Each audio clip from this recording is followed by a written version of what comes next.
Now I want to talk a little bit about the great master Sakya Pandita.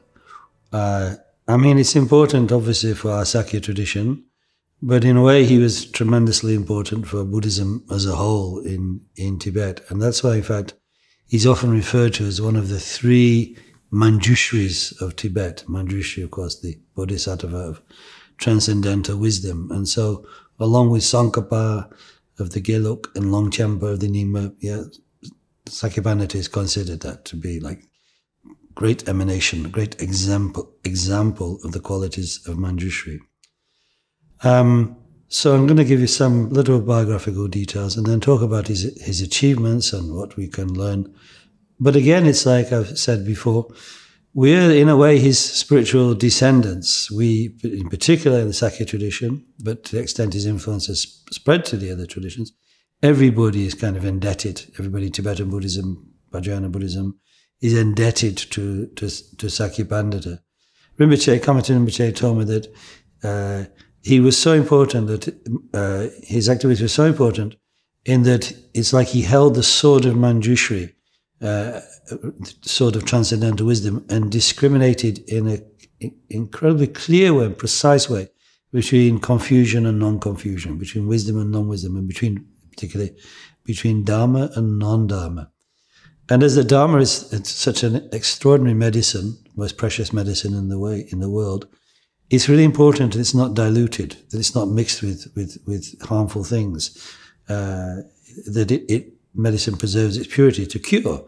The Dharma is the same, and Sakya Pandita is the one who ensured that was the case. And he did that using his own learning, his own experience, and appealing to the natural intelligence of people.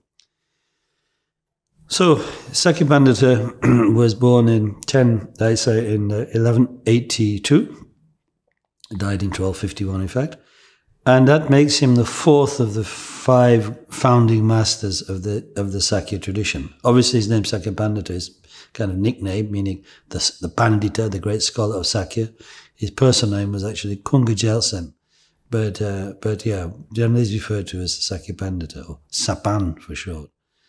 So at that time, the tradition he was born into and was a tradition which had been led for 2 generations now by members of his own family, the Kern family. The Kern family were an important aristocratic family from southern Tibet, whose connections with Buddhism go back right to the late 8th century, the time when Pamasambhava and Shantarakshita were working together with King Trisondetsen to make a base for Dharma in Tibet, because one of his predecessors in that family, Kern Louis Wampo, or Kern Nagarakshita, to give him his Sanskritic name, was actually ordained by Shantarakshita, and so was one of the first monks in Tibet, and was in fact one of Guru Rinpoche's, Guru Pamasambhava's close disciples. So even though then subsequently, after 30, 40 years, the project to mainstream Dharma in Tibet, you could say, kind of ran into some difficulties with the crumbling of the monarchy and so on. Such tantric lineages that had come from Pamasambhava were preserved, and one of them, of the deity Vajrakilaya, together with other related deities, was preserved by the Kern family. So they were actually, we could call them Nyingmapas, followers of the ancient tradition. But then in the 11th century, there was at that time a period of revival of Buddhism, with figures like Atisha, who we mentioned elsewhere, coming, and many young Tibetans going to India. So there's a renewal of Buddhism. And at that time, the Kern family became part of that, because they decided to seek out the transmissions of the new tantras from India, brought by Tibetan scholars like Drogme Lotsawa and so on. And so the Kern family became followers of the Sama Jute, the new tantric tradition. And the one who made the initial contact with the new tantras, Kunchot Jalpo, he founded the first Dharma center at Sakya. I call it Dharma center, you could call it monastery, but I call it that for now because it was initially a lay thing. He was a layman. And so it's a kind of religious center, and everything, but it's not monastic yet, and that will figure in Sakya Pandita's life, as you'll see. So Kunkunchit Gyalpo was succeeded, well, briefly by a great translator called Barilotsua, but most importantly by his own son, Sachen Kunginimpo, who came to the throne of Sakya as a teenager, being tutored by Barilotsua, among others. But he was the first of the 5 great masters. And Sachen Kunginimpo, or Sachen for short, the great Sakyapa, he was also an extraordinary great master, receiving so many teachings from many masters, but particularly the Lamdre, the Path and its Fruit teachings from Hevajra Tantra. He actually was married and had 4 children, in fact. And so initially, that's the way the lineage was transmitted, right, to his children. First to Sonon Semo, and then to his youngest child, Dragpa Gyaltsen, or Gyaltsen Dragpa. So right through those first 3 founding masters, Sakya is exclusively a lay tradition. And that was quite common in that time in Tibet. Monasticism wasn't really so strong. The tantric practices were more or less exclusively associated with these groups of lay yogins, and the Kern were one of them. But you can say the Sakya tradition dates to the foundation of the monastery in Dhamma Center, in 1073. So Sakya's reach, the reach of tradition, is already kind of quite extensive. They're so famous for their mastery of the tantric teachings and other scholarship in Mahayana and so on. Many people come and take teachings from these 3 founding fathers, and branches obviously form in different places. And then into the scene comes Sakya Pandita, as I said, in 1182. And well, let me tell you a little bit about his education first, and then you'll see why he's going to become so incredibly, or why he can play the role he does later. He's obviously born into this very special, very sacred family, one might say, and he is going to be the key Dharma figure of that generation in his family. He's actually the son of one of the other sons of Sachen Kunginimpo. Pelchen Urpo is his father, who was also a Dharma practitioner, but not so important as his 2 brothers. Sakya Pandita's main teacher then as a young man is his uncle, Gyaltsen Dragpa Gyaltsen, who is this incredible yogic figure. Just seems to have mastered almost every tantric tradition that had been brought to Tibet. And not just in terms of scholarship, but in terms of actual realization, was extraordinary practitioner. So, in a way, his initial formation, his initial spiritual formation, is through Gyaltsen Dragpa Gyaltsen as a child, as a teenager, and so on. He kind of absorbs it all from Gyaltsen Dragpa. All the great Sakya tantric lineages that we still talk about today, like the Lamdre, like Vajrayogini, and so on, all pass from Gyaltsen Dragpa to Sakya Pandita.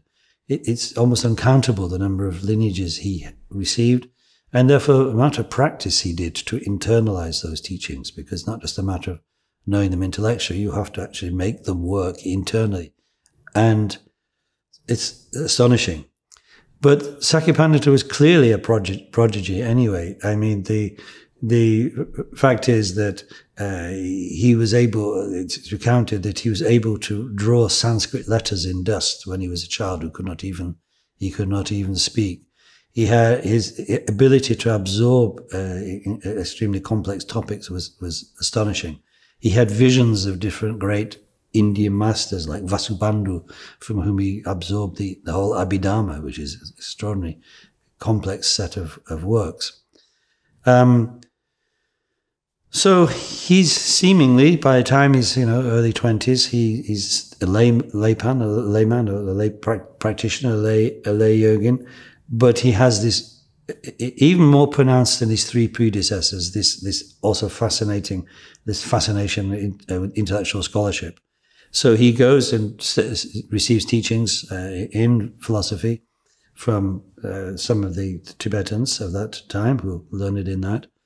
But the next big kind of influence on him after Gyaltsen Dragpa is going to supply much of this scholarship to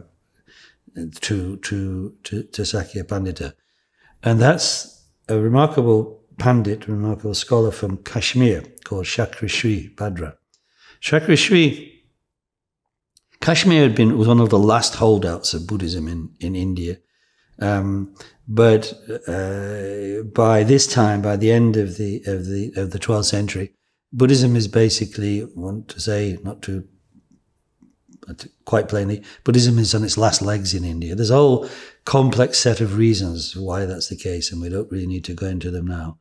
But even Bodh Gaya, the holiest of places for Buddhists, is sacked, is trashed and destroyed by invading armies at the end of the 12th century.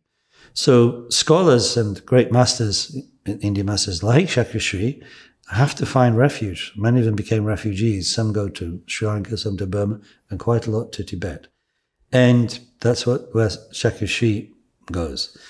Very appropriately, because he's a Mahayana philosopher and a tantric master. Though he's a monastic, he's a monk.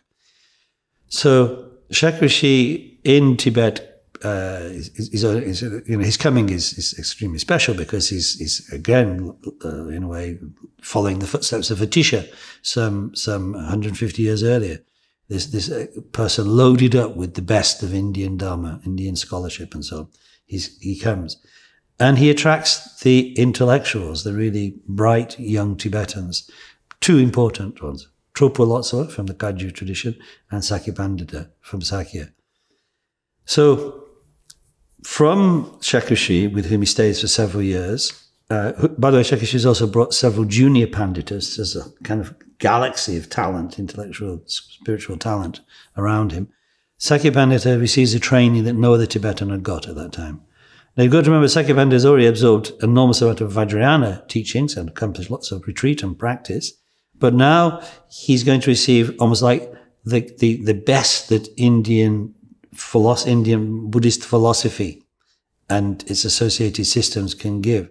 So he gets that from Sakya, and which puts in his hands the ability to really discern what is authentic Dharma. Because for Sakya Pandita,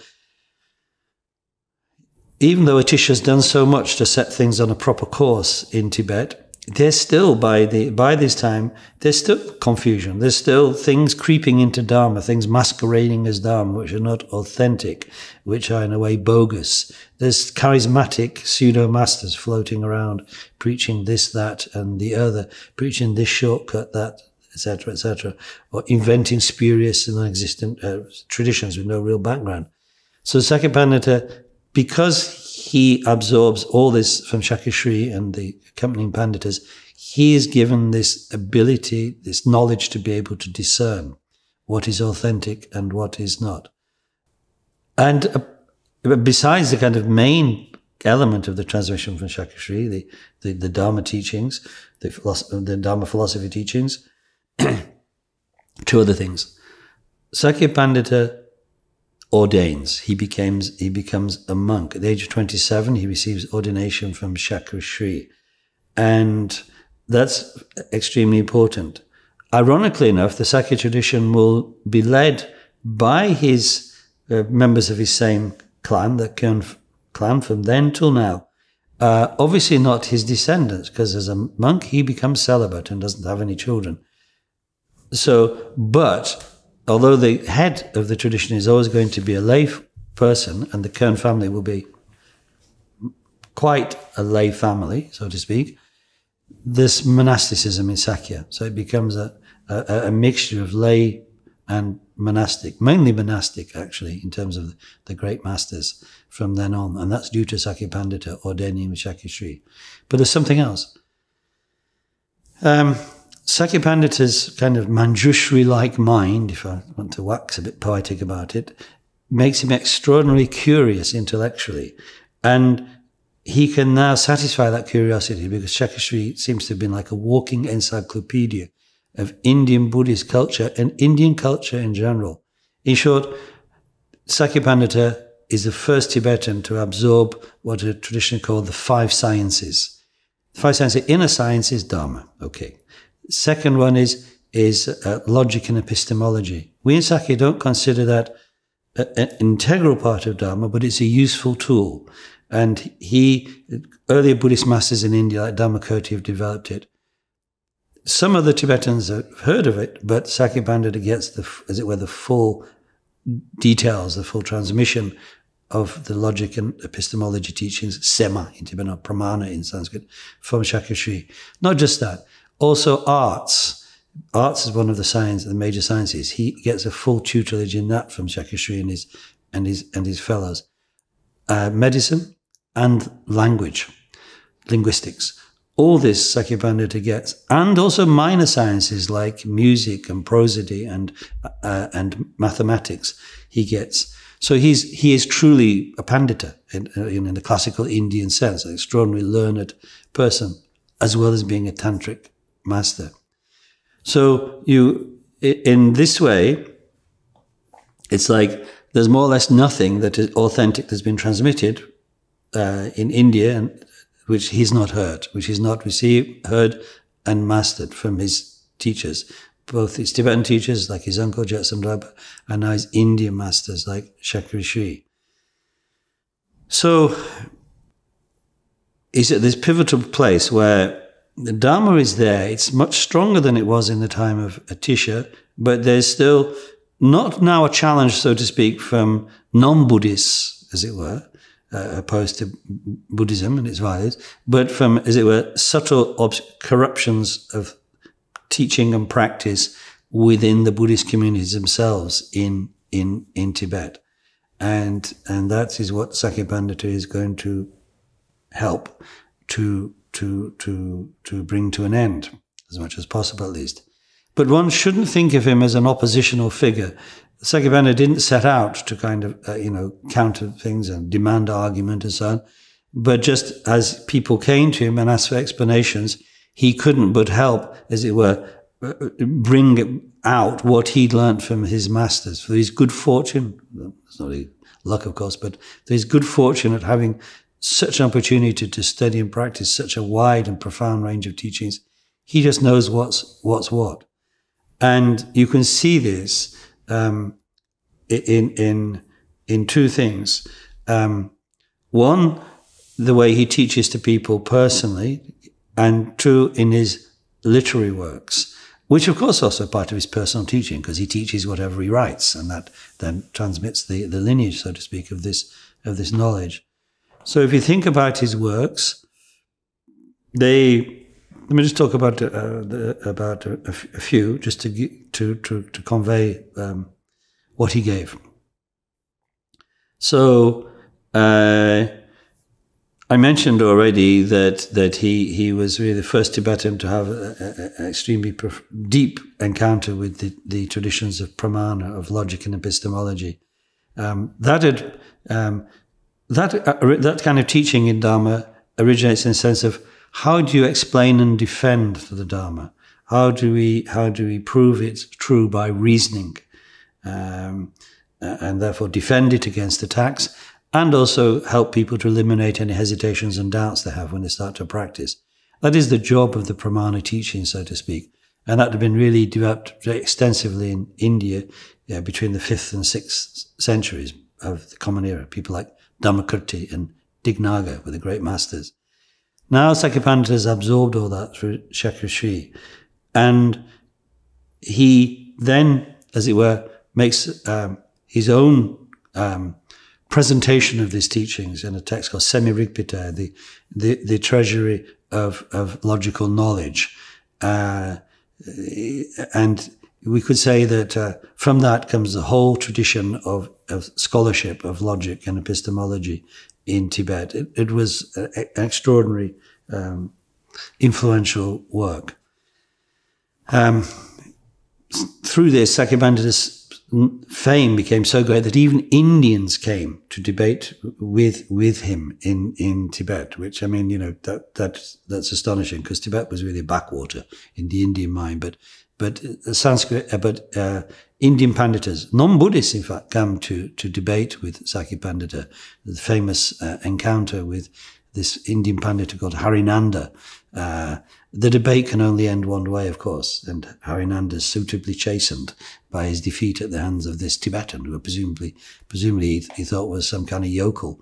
But Sakya Pandita's knowledge overcomes him. Then a second text is called Sapphan Lecture, the good sayings of Sakya Pandita. This is a work that draws on Sakya Pandita's knowledge of secular things, his knowledge of the Indian kind of literary tradition, and epics and so on, to, as it were, give a guide to good conduct for anybody. So it's a Dharma work. It's consistent with the values of Dharma, and it ends really pivoting strongly towards Dharma. But it's like how to conduct your life in a kind and careful way. So it became, in a way, his most widespread work because it was studied way outside the monasteries and way outside the circles of yogins and Vajrayana practitioners, because it's his compendium of wonderful advice, full of course, references to Indian poetry and to Indian myth and so on and so forth. And it's extraordinarily beautiful in its composition in Tibetan, because Sakya Pandita was a great literary master as well as everything else.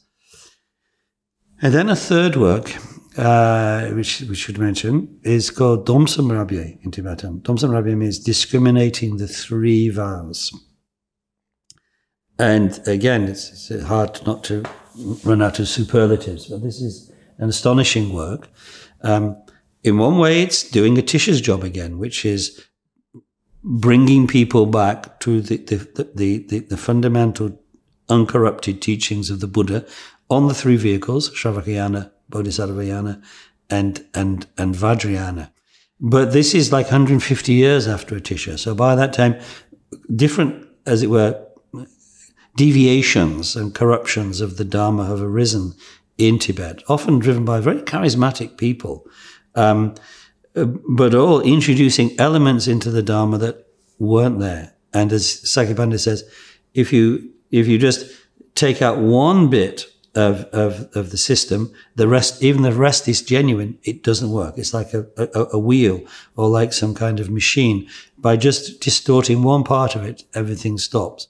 And so Sakya Pandita's job is not to be a fundamentalist, and he's not particularly interested in stray cultural traditions, but with the fundamental teachings of the Buddha expressed in the three vehicles, they cannot be corrupted. So it's a relatively short work. It's only 1,000 verses in length, but it approaches really like, this is what people say nowadays about this. This is what's going on nowadays. This is what was taught in the sutras and tantras. And this is what is in accord. So this is what is in accord with the scriptures, and this is what is in accord with reason. Whatever isn't in accord with the tradition and with reason, then whatever it comes from, wherever it comes from, whoever's saying it, you don't need to follow it. And so in a way, Sakya Pandita is setting people free. It may look like he's laying down the law, but no, as a person whose profoundest value was the integrity of the truth and reasoning, Sakya Pandita simply appeals to, this is the evidence, and this is reasoning. And therefore, you can let go of this mistake. So he clears away all this underbrush, this kind of undergrowth that was clogging up, as it were, the Dharma in Tibet. And although it seems like an essentially negative work, clearing things away, what we're left with is actually the Dharma. And incidentally, that's a Dharma that's right for us too, because precisely in clearing away all those things that have crept into it, he reveals the universal message, the universalism, the universal applicability of Dharma. So it's a fully modern work. In the sense that here's a peculiar thing. The tradition is always living. It's transmitted from one person to another.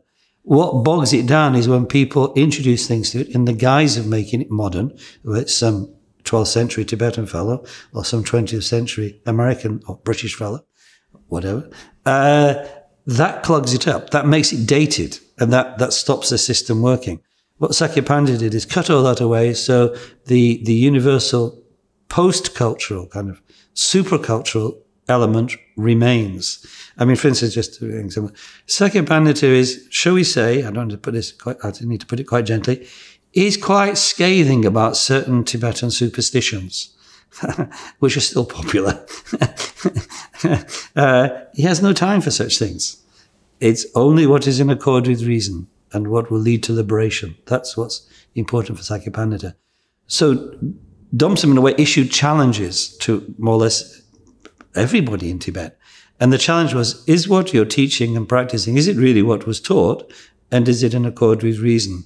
So, as he puts it, for instance, here there's some criticisms of some Kaju people nowadays. He doesn't, and by the way, he's very gentle, he never mentions anybody by name. He said, but I don't have any argument with Marpa or Miller, the great sources of the Kaju tradition. It's what's come later.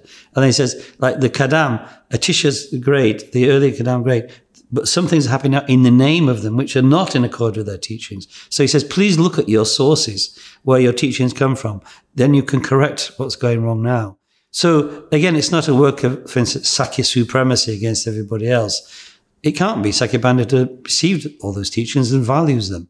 So as Rinpoche said to me, Sakya Pandita helped everybody. And and that results in the fact that in those traditions, people start to look and clear up any kind of, as it were, junk that's crept in. Great scholarship and the stuff arises in the traditions, stimulated by Sakya Pandita. I mean, some people were upset. His brother, in fact, had implored him not to publish, not to let this he didn't publish in the same way in Tibet, I guess, but, not to make this work very known, because it could cause difficulty. But inspired by the fearlessness of Manjushri, I guess he did, of course. And Sakya Pandita didn't draw the crowds like some of the more charismatic but perhaps suspect figures were doing. But it's an enormously important work. And then his fourth final work I want to mention, in a way, is pretty similar. Well, yes and no. It's called Tupigongsal in Tibetan, or Elucidating the Thought of the Sage. He seems to have written this not in Tibet, but on his journey to China now. I need to talk about that in a minute. So it's really almost like a work requested by his students back in Tibet who want, some guidance as to the Mahayana Path. He wants somebody to elucidate for them, to clarify them the thought, the intention, the teaching of the Buddha. And so Tupigongsal is this. It's not tantric, unlike Domsum. It doesn't deal with any of the Vajrayana elements, but it's really quite close to, in a way, to Atisha's Lamp of the Path, in that it's, this is the Mahayana Path. This is where you start with the inclination to Buddhahood, or Buddha nature as it would be called in places. You then take refuge. And what does that mean? And then you make the Bodhisattva. And what is that, the Bodhisattva? And what are the two Bodhicittas? And then the six perfections. What are they? And how do we practice them? What do they remedy? And then the four means of gathering. And then the authentic stages of the path of realization. What are they really? Because here's the thing, you see. Inflation is a universal problem. I think it's an inflation problem today. But inflation in terms of status, spiritual status, is always a danger in Dharma. And so, although the classical texts, the sutras and tantras, are fairly clear about what are the real signs of real results of practice and the real marks of true holiness, true spiritual development, and so on, people forget. So there are all kinds of claims being made for extraordinary high states of realization in Tibet at that time. I'm afraid in Tupigongsal and a little bit elsewhere, Sakya Pandita pours the cool, cold, clear water of disillusionment on them, because he just actually exposes the bogus nature of these overinflated claims for realization. Did he just disappoint a few people? No, that's really important, because we will go astray if we, for instance, imagine that little changes in our behavior or small meditation experiences really conform to the extraordinary transformation that is undergone by those who really follow the path to the end.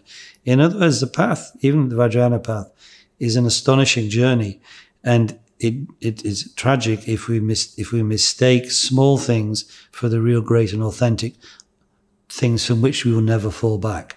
So Sakya Pandita does that in the Tupigongsal. He clarifies all the teachings on the paths and levels.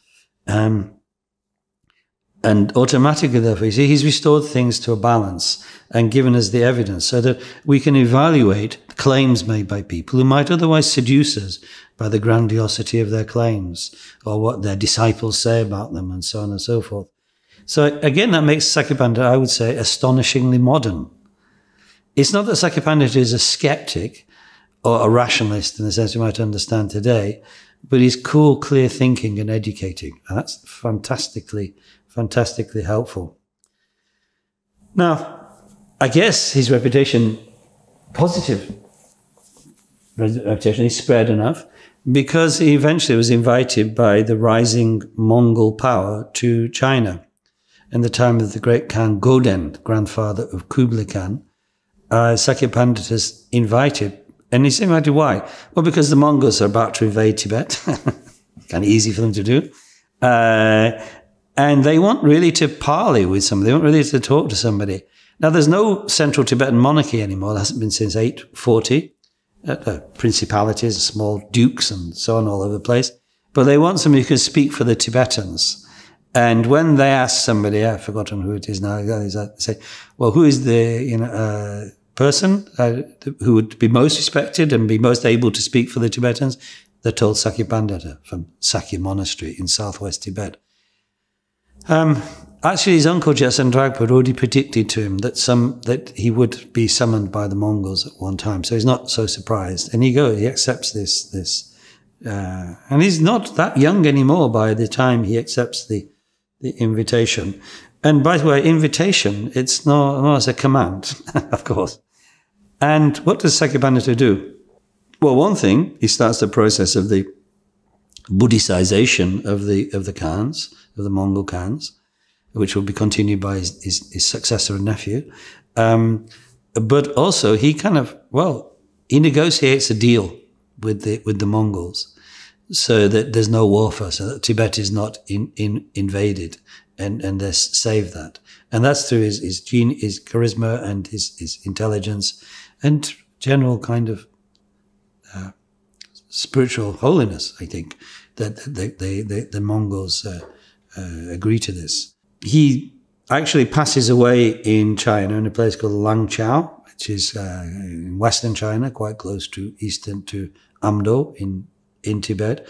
He passes away at the age of 1251. If you read the profound spiritual biographies of Sakya Pandita, so many miracles are told about him that he did, that are seen in his presence and so on and so forth. But in a way, I've not dwelt on them, because I've thought that his life itself is extraordinary enough to show that he truly was an incarnation of Manjushri, and to talk about the treasures that he gave us, his literary works, which, of course, the transmission for which all still exists and which we can receive, and which still form a very important part of educating people in the Sakya tradition and in Mahayana Buddhism in general. If you receive any sadhana practices, initiation sadhana practices, and there's a lineage prayer written, you'll almost always find Sakya Pandita's name there, because he was, the holder of that tradition, that practice at that time. He's taken with him on his journey to China. He's taken with him his young nephew called Pakpa, and Pakpa is 15 when he's born in 1235, so he's 15 when he goes, and he's already received at least the essential Sakya tantric teachings from his uncle. And in fact, when Sakya Pandita passes away, Pakpa will stay behind at the court and eventually become the guru to Kublai Khan, and it will be through him that the court, the Mongol court, becomes essentially Buddhist. But that's another story. So I think that's really enough to give people some sense of Sakya Pandita. And yesterday was actually his anniversary of his parinirvana.